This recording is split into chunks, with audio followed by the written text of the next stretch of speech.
Greetings and salutations. Today we'll do a 5150 plug-in shootout.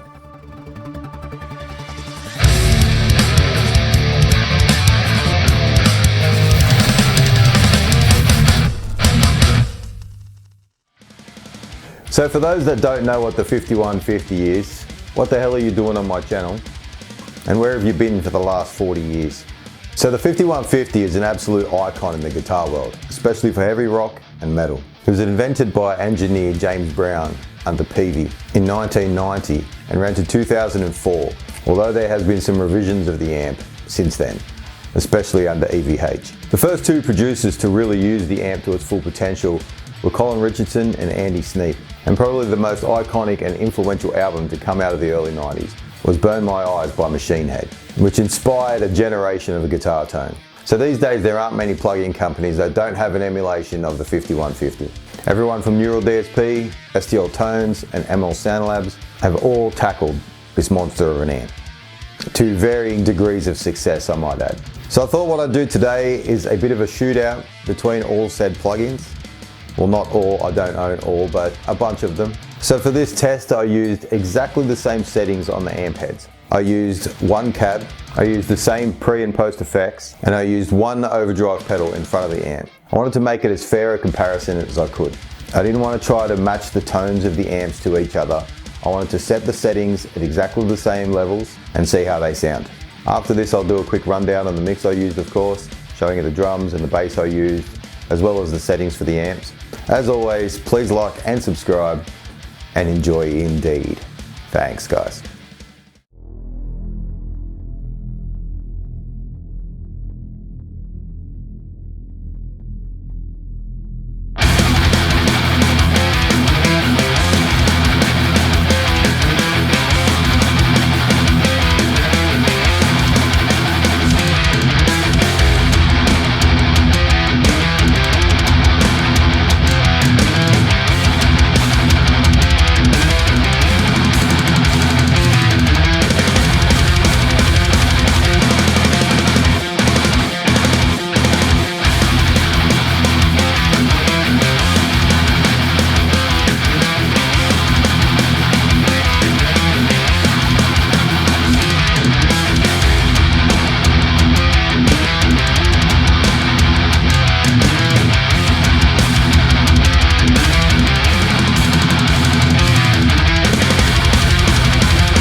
Greetings and salutations, guys. Here we are at my computer.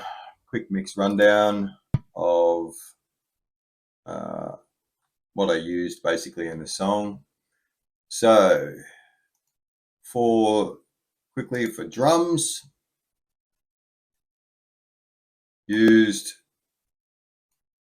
Middleton, Josh Middleton's Ultimate Heavy Drums.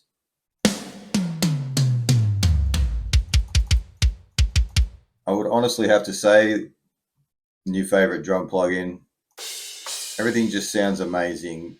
The cymbals are right, the toms are right, kicks and the snares. Just, I don't know, I can't stop using it. Highly recommend. If you got the money, go buy it. Definitely worth it.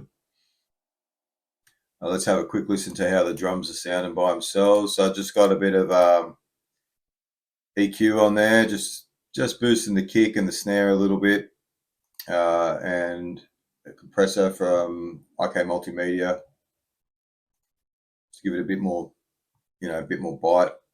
So this is how that sounds.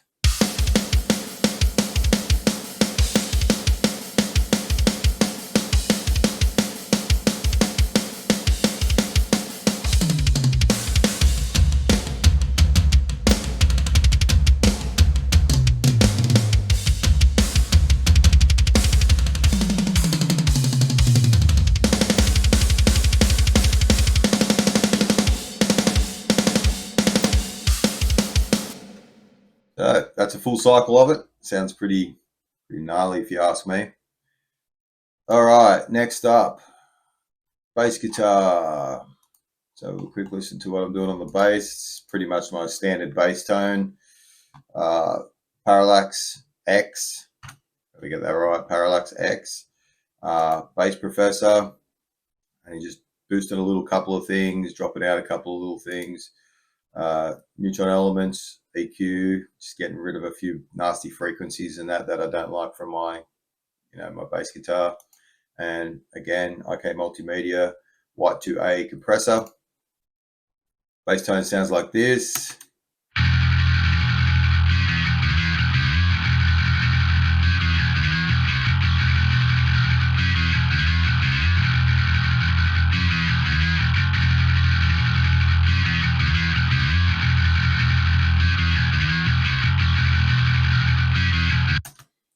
So with the drums, I always like to lock my drums and bass in. That's, you've just got a good rhythm section, you'll have a good song. So this is what the drums and bass sound like together.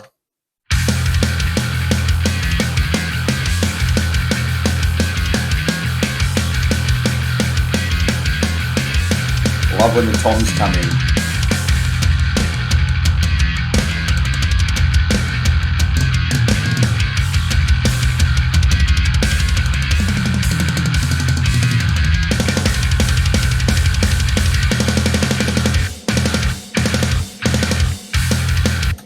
Beautiful, beautiful. Okay, so for guitars, so I used, hang on, just let me grab this so it's easier for me. So for guitars, you can see I've got, so on the first ones, SDL Tonality, Josh Middleton, Archetype Gojira, Amped Roots, Amped Icon. Then I had Amp Locker, Amplitube 5, Bias Effects. This was the Heavy 4950, which is based on a 5150. It's an old free program. Like you can see how old it looks. This is one of the old free ones that was lying around that I had. And then I also did a NAMM one. I didn't use the EQ on the NAMM one because the guy had it set to pretty much exactly what I had as well, which was 6, -4, and then 6. So bass was at 6. -4. Bass was at 6, middle was at 4, and treble was at 6. So I turned the EQ off because that's the settings that he had, and he had his drive at 3. So you can see there, that was the Josh Middleton one. You can see I've got everything turned off except the amp. That was Josh Middleton. Then Archetype Gojira, everything turned off except the amp. Amped roots, everything off except the amp. And as you can see, like I said, I kept the settings all the same as much as I could anyway. Some of them didn't have like some didn't have presence and resonance. But I still tried to match everything as close as I could. That's the amped icon, amped locker. So there, everything, see, bass 6, 4, pretty much 6. And then Amplitube 5. Sorry, takes a while to start sometimes. But see, this one didn't have the resonance and the I've just gone blank. The resonance and the presence. Mental blank. Been a long week at work. All right, that Bias Effects 2,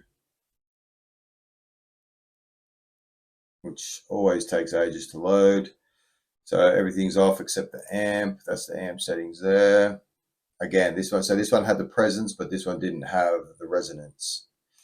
And then the heavy 5150 or 4950, it didn't have the resonance or the presence. And then neural amp modeler. I'm not sure if he had it on there, but I tried to get the one that was as close to the settings as I was using. So what it's all running through, as you can see, I've got all the amps running up into this, and then for each instance also has.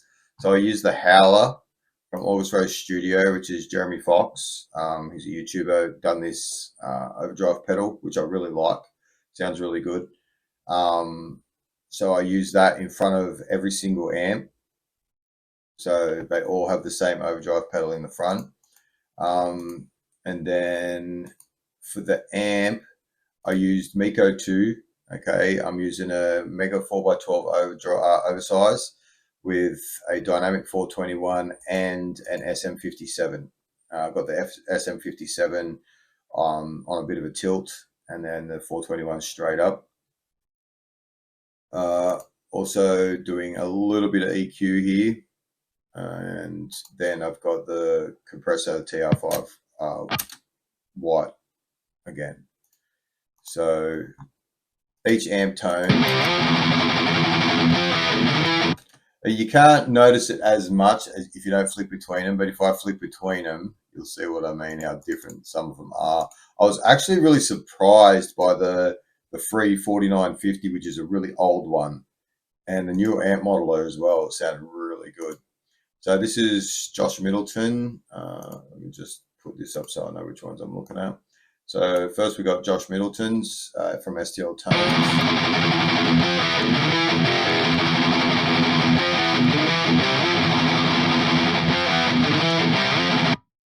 Then this is Archetype Gojira.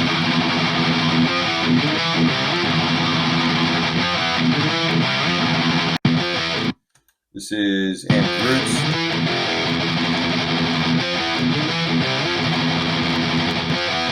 Amped Icon.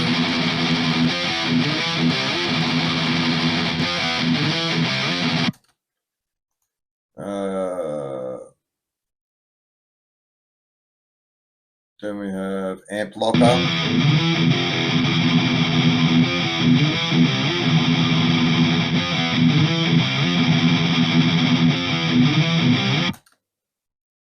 Amplitube 5.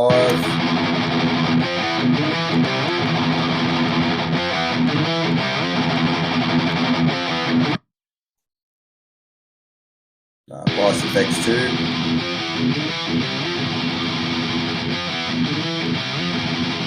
Then this was the little free one, Heavy 4950.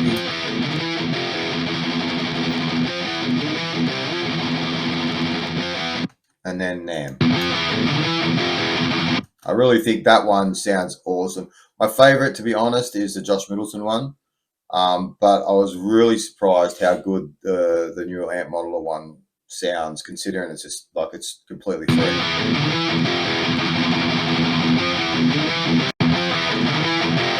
They're probably the closest to each other, I think, for tone. Like if I go from that one, which is Josh Middleton up here, and then the free Nam one down here.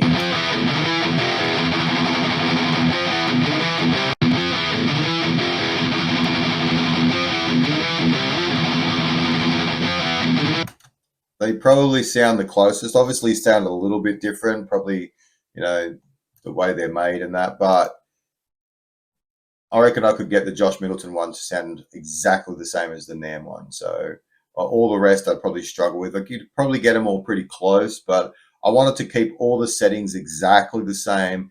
And I know in the video, I wrote this at the start, that I had different guitars through each one, but I just did that for visual aesthetics. You know, I used one guitar, I used my Schecter is through the whole thing. So I didn't change the guitars through the whole thing. It didn't affect the guitar, didn't affect it. I basically recorded one take or two takes, one left, one right, and then copied and pasted them so they're exactly the same. So yeah, the changing of the guitars in the video was pretty much just for visual pleasure, I guess. Yeah, so that's pretty much the mix rundown, guys. Hope you found this informative and fun. My favorite is, of course, for 5150, definitely Josh Middleton's STL Tonality. I really like it. It sounds really solid, really clean. Again, can't highly recommend enough. Ultimate Heavy Drums and Parallax for bass is amazing. Go check them all out. As always, please like and subscribe and enjoy indeed. Thanks, guys.